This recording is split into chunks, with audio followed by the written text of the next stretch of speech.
Should you play The Elder Scrolls IV Oblivion in 2021? The short answer is an unequivocal, definitive, and exuberant yes. Partly because who the f knows when Elder Scrolls 6 will finally come out, and partly because Oblivion is excellent in its own awkward middle child sort of way.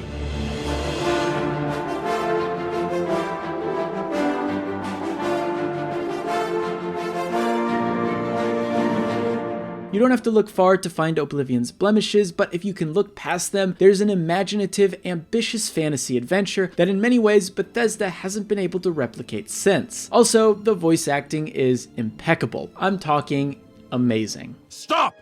You violated the law. Pay the court a fine or serve your sentence. Your stolen goods are now forfeit. Before we get going, make sure to subscribe. We love making videos like this, and your support means the world. It sounds strange to call Oblivion the awkward middle child since it is the fourth mainline game in the series, so let's back up a bit to find out why it was such a huge jump from earlier Elder Scrolls games. The Elder Scrolls has been around since 1994, however it didn't stake its claim in the console space until 2002 with the Elder Scrolls III Morrowind. Morrowind had a lot of firsts for the series. Most notably, it was the first fully 3D mainline Elder Scrolls game. Technically, Redguard was the first 3D Elder Scrolls, but yeah. His soul is in the sword.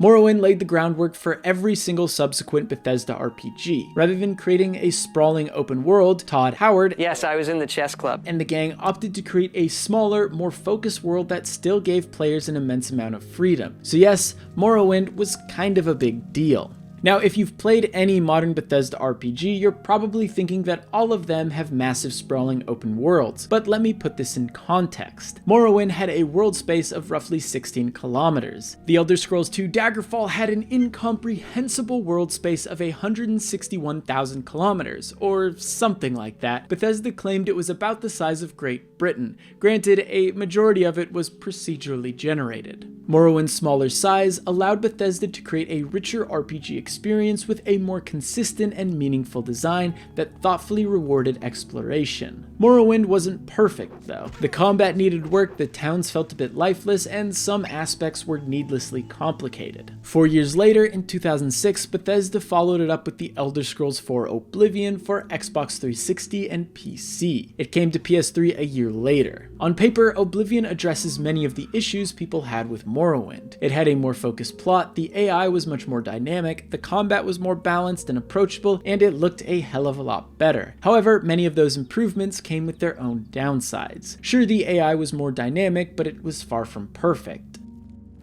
It also didn't help that every character's first line was their name and what they do, like without fail. Welcome to Colovian Traders, Skingrad's finest selection of general merchandise. I'm Gunder. Just let me know what you want. Thank you for freeing me. I'm Graman Gramaran, the bloated float's bouncer and helmsman. I've been locked in that storage room for hours. In theory, the combat should have been more balanced because enemies leveled up with the player no matter where you were in the world, but this ended up robbing the player of a sense of growth. And although the game looked better than Morrowind, the setting was a bit dull. Oblivion leaned heavily into its classical high fantasy aesthetic, with stone castles, green fields, and knights in shining armor. Everything just felt a little too familiar. There was no edge, at least on the surface. Finally, in 2011, we got the Elder Scrolls V Skyrim. Assuming you've played Skyrim, and given that it's on every platform under the sun, you probably have, then you know that a lot of the issues folks had with Oblivion were addressed. The NPCs behaved more realistically, enemy difficulty varied, giving your character a stronger sense of progression, and the world had a lot more flavor to it. From a zoomed out perspective, it's easy to see why Oblivion was either forgotten or ignored by fans. It didn't invent the wheel like Morrowind, and it didn't perfect it like Skyrim. Some might even say that Oblivion was a stepping stone for Skyrim's unparalleled success. I wouldn't be surprised if most people think of Oblivion as that game with all the funny faces, and to some degree they aren't wrong. The faces are something else entirely. We don't like strangers poking their noses into our business.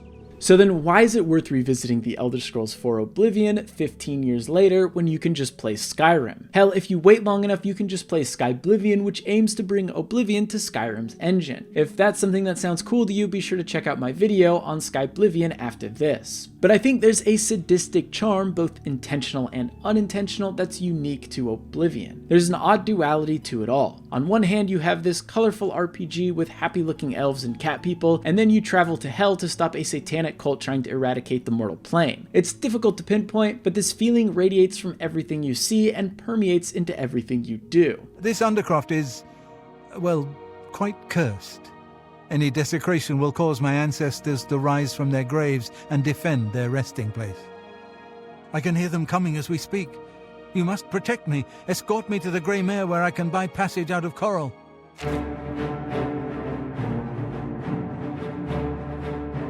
Let's start at the very beginning. Unless you've got a list of mods installed, the character creator is all sorts of deranged. If you think it's hard to make a good-looking character in Dark Souls, you've never played Oblivion. After you've created your absolute mad lad of a character, you are berated by a racist dark elf in the cell opposite to you. Oh, look. An Imperial in the Imperial prison.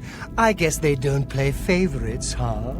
Your own kinsmen think you're a piece of human trash. Even if you pick a Dark Elf too, this ass clown will still find some way to insult you. Fortunately, the Dark Brotherhood lets you exact your revenge on this idiot later in the story. The Night Mother... No! No! Guards! Guards! Help me! Somebody help! Assassin! After that, you're greeted by Sir Patrick Stewart, aka Emperor Uriel Septim VII, who doesn't call for your immediate execution because he saw you in a dream. Let me see your face. You are the one from my dreams. Yes, the thing that kicks off your entire adventure is Sir Patrick Stewart's dream. There are lore reasons for this, but whatever. You aren't the chosen one, you don't have dragon blood flowing through your veins, and you don't have any emotional ties to the main story. Your ugly-ass character is about as special as he looks. You can quite literally take Patrick Stewart's words of warning as the ramblings of an old man approaching his death and do whatever the hell you want. And that's precisely what I do every time I start a new game. Now, technically you can do this in Skyrim too, but you can't really avoid your fate of being the Dragonborn and savior of Skyrim. Oblivion just puts you in the shoes of a normal-ass person who gets pardoned by the Emperor because of a dream. I know I said that already, but I just can't get over the fact that Patrick Stewart's dream is what kicks off your entire adventure. Even if you decide to follow the main story, which, let's be honest, you probably won't because it's the Elder Scrolls we're talking about here, but if you do, you quickly realize that the story really isn't about you. Sure, you play a huge role in it, closing Oblivion gates and the like, but the story is really about Martin Septim, aka Sean Bean, the true heir to the throne, accepting his fate and saving the world. He even has a classic hero's journey arc that runs parallel to your story. Do you need a priest? I don't think I'll be much help to you. I'm having trouble understanding the gods right now.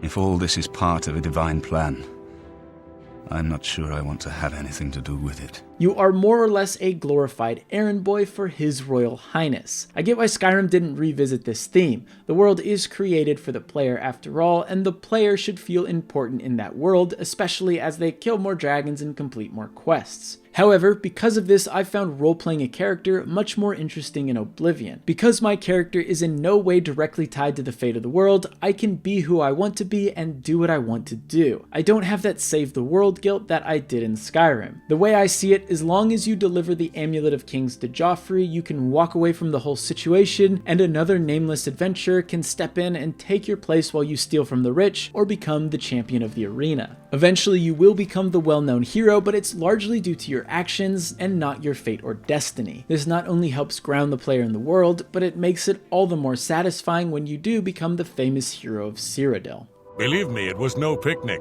But thanks to our friend here, I now know we can close these hellgates.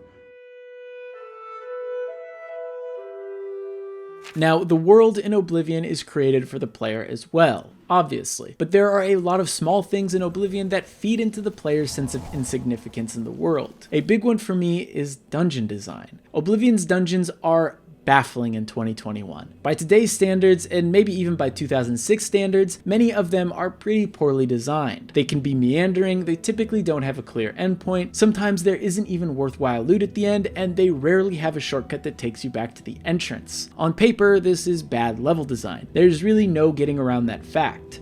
But, unlike Skyrim, the dungeons and caves in Oblivion don't feel like dungeons that are made specifically for the player to check off a list. Instead, they feel like a cave goblins might live in, or an abandoned fort that bandits might hide out in. They don't feel like they exist simply to have a rare weapon at the end with a convenient shortcut that takes you right back to the entrance. I realize this might be a huge turnoff to some, but I think it really hammers home the feeling of the player being a small part of a larger world. To add to this, Bethesda put a lot of work into Oblivion's AI. While it may not sound like much now, each and every NPC has a unique schedule they'd follow unless the player interrupted them. Characters would sleep at night, work during the day, and interact with other characters throughout their lives. It's janky by today's standards, but seeing and knowing that any given NPC had a routine to carry out whether you were nearby or not really gave the world a strong sense of presence. What's most impressive is that you can interact with every single character. Not everyone has a lot to say, but you could stop them in the street and ask them about local rumors, which could point you to different dungeons or quests. I say janky by today's standards, but in many ways it felt more ambitious than Skyrim. Every NPC serves a purpose in the world. Even if there's no reason for you to talk to them, and even if their dialogue is a bit dry, knowing that you can go up and talk to anyone really sells the believability of the world. No one feels like mere set dressing like some of the non-interactable characters in Skyrim. As a kid, this is what really brought me into that world. I would spend hours in one of the many towns just taking in the sights, meeting all the residents, and observing their day-to-day lives. It's a bit rudimentary, but it's interesting seeing how Bethesda's design shifted because of NPC schedules. Most notably, this lent itself to the Dark Brotherhood questline, which sometimes required you to do reconnaissance before carrying out a murder. Hey, come on. Stop right there, criminal scum! What? Nobody breaks the law on my watch. What just happened? Confiscating your stolen goods. Now pay your fine, or it's off to jail. What? This broader theme of insignificance also gives the player a good reason to tackle side quests, join guilds, and explore the world at their own pace. This is especially important for a series like The Elder Scrolls. If I can be whoever I want and do whatever I want, I'd rather not be the chosen one, especially when the best parts of Oblivion are its side quests and guilds.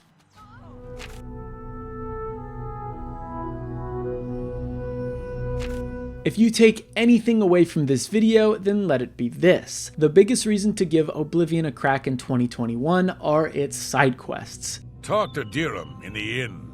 I'm tired of this minstrel's freak show our town has turned into. I'm not going to beat around the bush here. Oblivion's side quests are fantastic. Sure, there are some stinkers there, like getting this Argonian or potatoes back, but some are so wonderfully creative and imaginative that it's easy to forgive the bad. There's one called Paranoia, where an elf named Glarthir approaches you as soon as you arrive in one of the major cities. We can't talk here.